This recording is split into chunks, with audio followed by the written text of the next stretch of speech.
Habitat for Humanity is an ecumenical Christian housing ministry dedicated to building and selling affordable houses to qualified low-income families.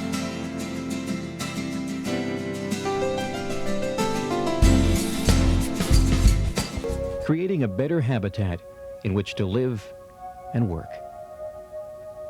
Habitat's vision is of a world free of poverty, housing, and homelessness. We believe all people deserve a simple, decent, affordable place to call home. Habitat for Humanity, a Christian organization, ecumenical.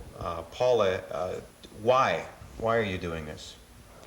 Well, along with a lot of people, I think we're excited to have some physical way to work out some bit of discipleship so that Habitat gives us a chance to say yes to a lot of the things we want to say yes to. We want to affirm the value of home. We want to affirm the value of community, of ecumenical discipleship.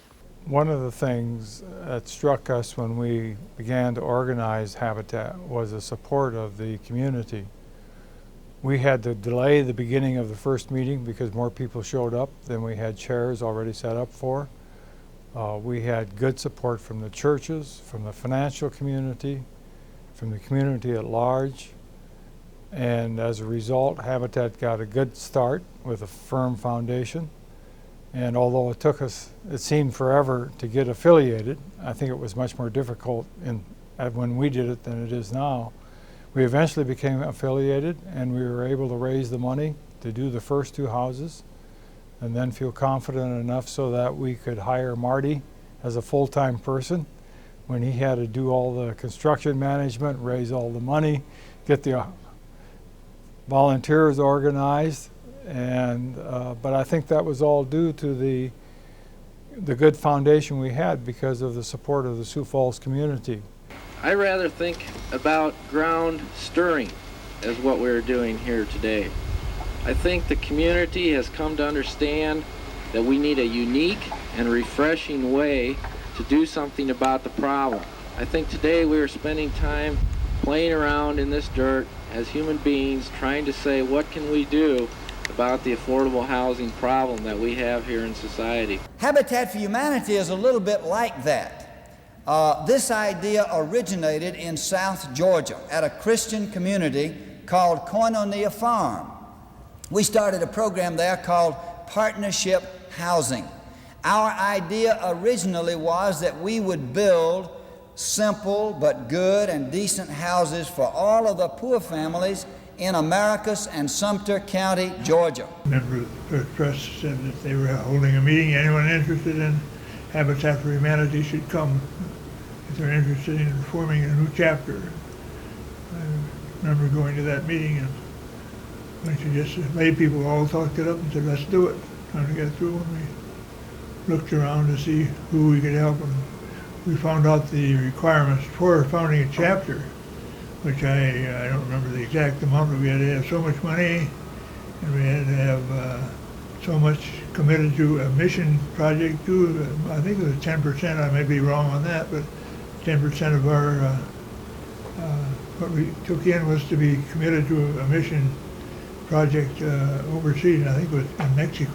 The Habitat for Humanity of Greater Sioux Falls dream began through the Mission Committee of First Presbyterian Church and soon grew to include people of all backgrounds. The summer of 1989 brought on the first work project. 2 Sioux Falls homes were converged on for cleaning and repair. The first things we could do was looking around the people we could help. It was a widow lady that needed some windows and some trimming up and down around her house. That was May Harum. That was May Harum. We knew her through First Baptist. A need soon arose for another Habitat project. The house of 2 elderly Sioux Falls women was condemned. The ladies would have lost their house if not for the work of Habitat for Humanity volunteers. I just remember a lot of people there. And then they asked us to go in different groups depending on our interests. Yeah. And we went to the PR group. And there were a lot of people there. And I remember our minister, who is no longer around, said, "Oh, I went to a meeting and I got put on a committee." Well, everybody did. January 1st, 1990. Sioux Falls is officially named an affiliate of Habitat for Humanity International. The next project for Habitat consisted of the moving and renovation of 2 houses at 5th and Wayland. The 2 houses were given to us by Marquette Bank, who purchased the property in which the 2 houses sat. Hi, my name is Linda Watts, and I'm just here today to tell you a little bit about my involvement with Habitat. These are my children, Suzanne, and this is Cal, and this is our house, and this would be the first Habitat house that was renovated in Sioux Falls, and we've lived in this house now for 5 years. Finally, final thought is that I think that I am the very fortunate one to be able to live in this house. But for me, there's been so much more with my involvement in Habitat than just this house. I have become much more aware of my community. I think I'm a better citizen because of it. I'm more aware of the difficulties of other people in housing situations. And overall, it's just been a very positive experience. We're building a new community in Sioux Falls. The Bilsma Edition at 34th North and Jessica Avenue will have 16 homes when completed. You know, obviously pleased when they asked Paula and me if they could name it after us. We felt like it shouldn't be named after us, but it would be very impolite to say no, so we did say yes. So I consider it a great honor to both of us to have it named after us. Steve Craig is one of the full-time staff people at Habitat in charge of construction for all of these. Steve, it's good to meet you. Thank you. So that's, I think, what the way the mortgage is so set up that the partner families can pay them off in 20 years. It's still a good deal, and give people a break when they can't do it otherwise. That's just great. Most important is the new beginnings it has created for the new homeowners. The homes are dedicated with prayers and sharing. Just as Habitat for Humanity was formed and continues toward the goal of every child of God deserves a decent place to live. I remember the old days, if we had an event, we'd pass around an empty paint can. And if we got $20, that was great. Jim Leistico, you're the executive director for all of Habitat for Humanity for Sioux Falls. What does that mean? What do you do?